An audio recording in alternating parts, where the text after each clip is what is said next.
안면 윤곽의 아버지. 아버지는 아닌데 안티에이징 남성들이 뷰티에 빠지는 시대에 도래했다. 쌍꺼풀이라든지 상안검, 눈밑 지방 표현을 과도하게 이렇게 막 찡그리는 무서운 용어로 하면 괴사 같은 것들이 있을 수가 있는데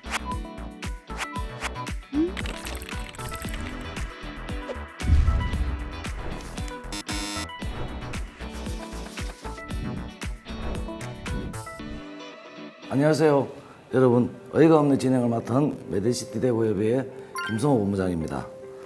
오늘 모실 분은 안면 윤곽의 아버지, 성형외과 전문의 최원석 원장님입니다. 원장님, 안녕하세요. 안녕하세요. 네. 초대해 주셔서 감사합니다. 아버지는 아닌데. 자, 일단 우리 원장님 본인 소개를 간단히 좀 해주시겠습니까? 네. 최원석 원장입니다. 성형외과 전문의고요. 개원한 지 지금 한 10년 동안 대구에서 성형외과를 운영하고 있습니다. 우리 또 성형 분야니까 네. 그 원장님께서 생각하시는 우리 연예인이나 이 가족들 중에 이상적인 미인은 어떤 상일까요? 인상이 일단 가장 좋은 게 좋죠. 조화롭고 하모니가 잘 갖추어진 얼굴이 좋죠. 눈만 보면 굉장히 예쁜데 전체적인 조화가 또 이루어지지 않고 하면 어색하니까요. 그래서 항상 환자분들이 자신감 있고 자기 자신을 사랑하는 그러한 사람들을 볼 때 가장 미인이라고 생각하고 있습니다. 저는 어떤가요? 본부장님께서도 본인의 일에 엄청 자부심을 가지시고 본인을 엄청 사랑하시잖아요. 네, 그런 자신감이나 자존감이 있으시면 항상 다 그리고 요즘 가장 이제 인기 있는 얼굴 미인 고객들이 선호하는 미인들이 있다면 어떤 부분일까요? 고객들은 크게 이제 두 가지의 형태가 있어요. 한 경우는 좀 젊으신 분들 있고 나이가 좀 드신 분들이 오는 경우가 있죠. 젊으신 환자분들은 얼굴에 윤곽이 가름하고 전체적인 이미지가 예뻐지기 위해서 오시는 거니까요. 윤곽적인 부분과 각 부위들의 부분, 눈, 코, 입술 특정한 부위들이 예뻐지기를 원하고 전체적인 윤곽이나 얼굴의 형태가 또 아름다워지길 원하시죠. 나이가 좀 있으신 분들, 40대 이상 되시는 분들은 대부분이 안티에이징의 목적으로 오세요. 전혀 얼굴을 바꾼다기보다는 내가 더 젊어 보이고 또 과거로 좀 돌아가고 싶다. 이러한 경우가 많고 완전히 젊어 보이는 수술 등도 있지만 지금 현재부터 나의 노화의 속도를 좀 줄이고자 하는 그러한 시술들을 원하시는 경우도 많습니다. 남녀들이 가장 요즘 많이 받는 시술은 어느 분야가 될까요? 남자분들은 일단 수술을 얘기하면 코 수술이 가장 많아요. 그리고 윤곽 수술이 많아요. 턱이 크다거나 광대가 커서 줄이는 수술. 그리고 코가 남성분들이 굉장히 컴플렉스가 많고 또 중요하지 않겠습니까? 그래서 코 수술이 1번, 그 다음에 윤곽 수술 2번 이렇게 정의할 수 있고 저희 병원뿐만이 아니고 전반적인 성형외과의 전체 수술에 저희가 퍼센트의 랭킹을 구해보면 그렇게 되고요. 여성분들은 수술 통계를 내보면 항상 눈 수술이 가장 많죠. 쌍꺼풀이라든지 나이가 들어서 하시는 상안검, 눈밑 지방 이러한 수술들이 가장 많고 그 외에 다양한 수술들을 많이 하고 있습니다. 과거에는 9대 1 정도 봤었거든요. 저희가 여성 환자분들을 95%까지도 봤었어요. 근데 지금은 거의 한 남자 환자분들이 30% 이상 이렇게 올라와서 Men in the Beauty, 남성들이 뷰티에 빠지는 시대에 도래했다 이렇게 얘기를 하고 있습니다. 네. 자, 그러면 우리 안면 윤곽에 좀 더 구체적으로 알아보겠습니다. 우리 안면 윤곽 성형의 우리 종류와 또 방법을 좀 말씀 주시겠습니까? 저희가 윤곽 성형은 얼굴의 윤곽을 바꾸는 걸 다 윤곽 성형이라고 할 수 있지만 보통은 일반적으로 환자분들이 말하는 안면 윤곽술이라고 하는 것은 뼈 수술을 얘기하는데요. 얼굴의 뼈 수술은 크게 광대, 사각, 턱끝 이렇게 세 부위로 나눌 수가 있습니다. 한국에서는 대부분 다 축소를 하는 방향으로 수술을 하게 되겠죠. 그래서 광대를 축소하거나 턱이 큰 부위를 축소하거나 턱끝이 길이가 긴 분들을 줄이거나 아니면 저처럼 이렇게 나온 사람이 좀 뒤로 넣거나 아니면 소위 말하는 저희가 스몰친 한글로 하면 이제 환자분들이 듣기 싫어하실 수도 있는데 무턱에 대한 그러한 분들은 앞으로 빼거나 하는 수술들을 윤곽 수술이라고 얘기할 수 있습니다. 예. 근데 일반적으로 우리가 생각하기에 이 안면 윤곽 수술은 상당히 위험한 수술이라고 생각하는데 그런가요, 아닌가요? 네, 예스가 될 수도 있고 노가 될 수도 있을 것 같은데요. 방금 제가 설명드린 턱이나 광대를 축소하는 수술들은 양악과는 달리 기능적인 변화가 없습니다. 기능적인 변화가 없다는 말은 우리가 얼굴을 보면 우리가 얼굴의 기능은 씹는 기능, 저작근 있죠? 관절과 같이 이렇게 저작근이 있고 또 교합면이 있습니다. 이게 이빨이 이렇게 맞물리는 면, 관절과 교합. 이 두 부분이 기능적인 면인데 방금 설명드린 여기를 줄이거나 여기를 제거한다거나 여기만 수술을 하는 것은 양악 수술과 달리 기능의 변화가 없는 것이죠. 그래서 수술에 대단히 치명적인 그러한 합병증은 저희가 없다고 보는데요. 그렇지만 큰 혈관들이 존재는 해요. 저희가 항상 윤곽을 수술하는 사람들은 큰 문제가 없는데 큰 혈관과 또는 다른 신경들이 존재를 하기 때문에 뭐 출혈이라든지 이러한 면이 생길 수는 있는데요. 거의 10년을 제가 해도 그런 케이스가 거의 없거든요. 그래서 어떻게 보면 또 안전하고 또 너무 안전하다고 설명드리면 이 시청자분들이 또 이상하게 받아들일 수 있기 때문에 신중하게 접근해야 되지만 굉장히 제대로 하면 안전한 시술이다. 이 정도로 정리할 수 있을 것 같습니다.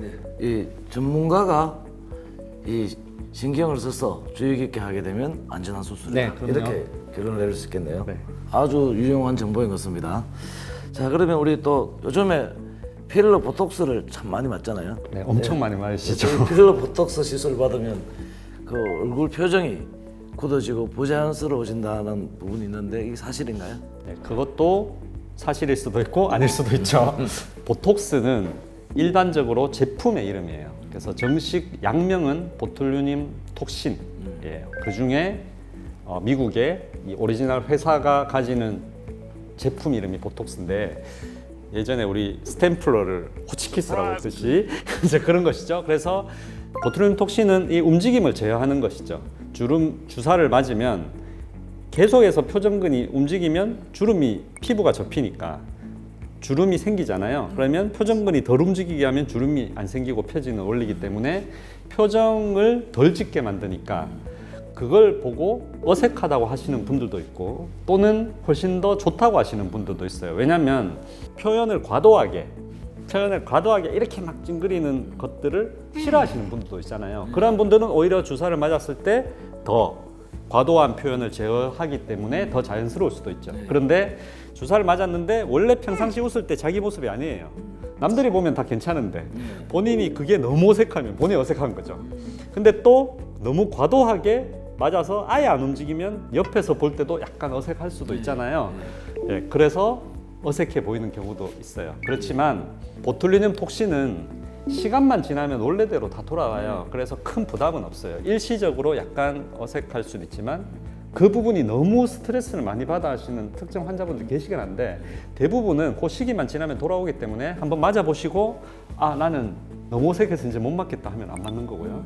아니면 너무 이렇게만 어색하면 조금 줄여서 맞고 싶다 하면 오셔서 얘기해 주시면 용량을 좀 저희가 적게 쓸 수가 있고요.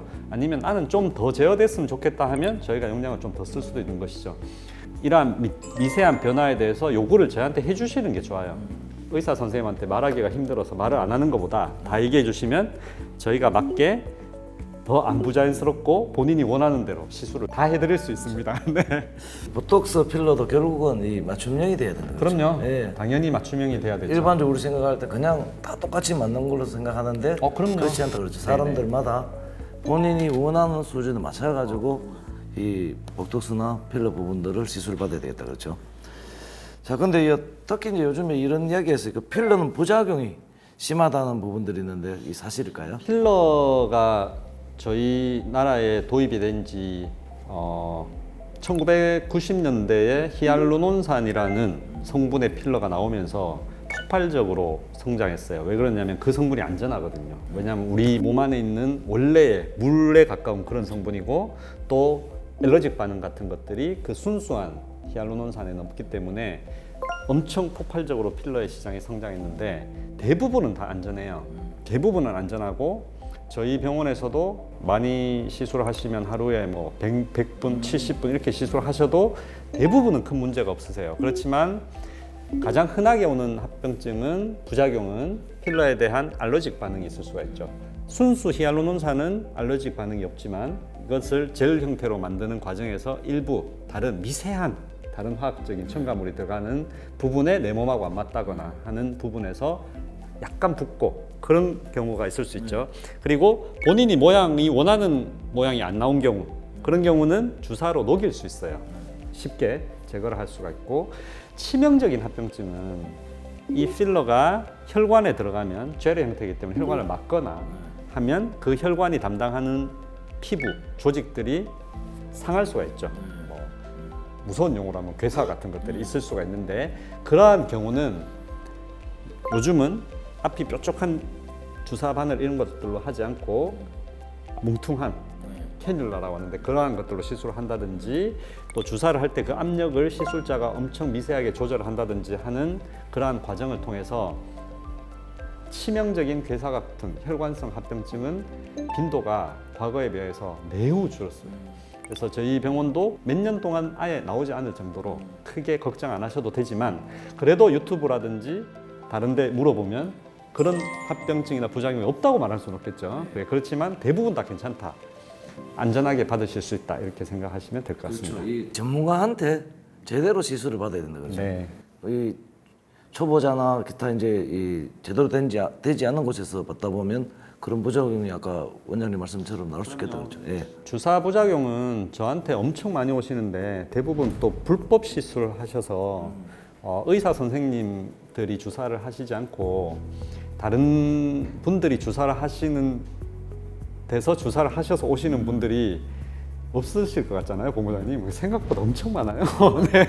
오셔서 이거는 환자분하고 치료 계획을 설명하는 데만 한 30분 넘게 걸려요. 이건 한 번만에 안 되고 1차적으로 이렇게 수술해보고 경과를 보고 2차로 이렇게 하고 이렇게 하고 이렇게 하자고 얘기를 해서 해결을 해가는데, 진짜 그 시간과 노력 그리고 그 스트레스가 엄청나시거든요, 그러한 분들은. 그래서 꼭 의사 선생님들한테 전문의들의 진단을 받고 시술을 받았으면 좋겠습니다. 아주 중요한 이야기입니다. 이 우리 돈을 이 몇 푼 아껴 보려고 하다가 이 오히려 더 큰 이 상처가 되고 질병이 되고, 그 애초에 처음부터 이제 전문 병원의 전문의를 찾아가서 이 필러를 받게 되면 걱정을 하지 않아도 되겠다.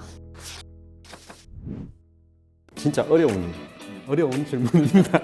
사진상의 변화가 없을 수도 있다. 집에 가서 한 번만 더 생각해보고. 글작이라고 생각이 드는 혹시 그 최고의 수술이 있을까요? 많죠, 본부장님. 왜냐면